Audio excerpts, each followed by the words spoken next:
আসসালামু আলাইকুম ও রহমতুল্লাহ। রাফসা নিউজে সবাইকে স্বাগতম।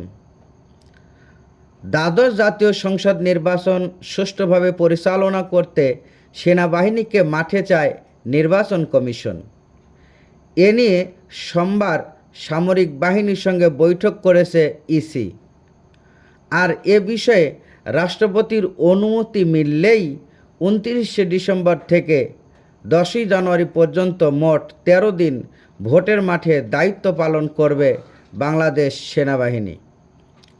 পূর্ব নির্ধারিত সময় সোমবার সন্ধ্যা 7টায় নির্বাচন কমিশন কার্যালয়ে সশস্ত্র বাহিনী বিভাগের প্রিন্সিপাল স্টাফ অফিসারের নেতৃত্বে একটি প্রতিনিধি দল হাজির হন। আলোচ্য বিষয় ছিল বাংলাদেশের আগামী দ্বাদশ জাতীয় সংসদ নির্বাচনে আইন শৃঙ্খলা পরিস্থিতি ও সেখানে সেনাবাহিনীর ভূমিকা কী হবে তা নিয়ে। প্রায় 1.5 ঘন্টা বৈঠক শেষে গণমাধ্যমের সামনে হাজির হন তিনারা। সেখানে বৈঠকের সারমর্ম তুলে ধরেন ইসি সচিব। তারপর বক্তব্য রাখেন সশস্ত্র বাহিনী প্রতিনিধি দলের প্রধান। তিনি বলেন, সেনাবাহিনী মোতায়েনের ব্যাপারে নির্বাচন কমিশন মহামান্য রাষ্ট্রপতির কাছ থেকে অনুমতি নেবেন। অনুমতি মিললেই আমরা অতীতের মতো এবারেও নির্বাচনে সঠিকভাবে দায়িত্ব পালন করব। এবারেও আমরা আগের মতোই সুষ্ঠু নির্বাচন পরিচালনা করার প্রতিশ্রুতিও দিয়েছি। বক্তব্যের এক পর্যায়ে সচিব বলেন, আজকের সংবাদ সম্মেলন সমাপ্তি ঘোষণা করছি। এরপরে তিনি সেখান থেকে উঠে যান।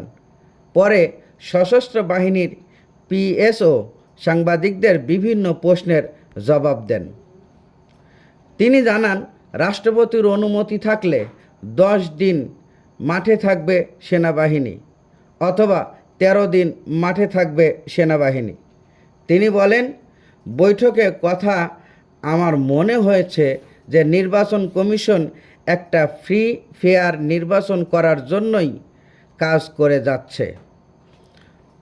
তিনি আরও বলেন, গত একাদশ জাতীয় সংসদ নির্বাচনে 338টি উপজেলায় 35,000 সেনাবাহিনী কাজ করেছিল।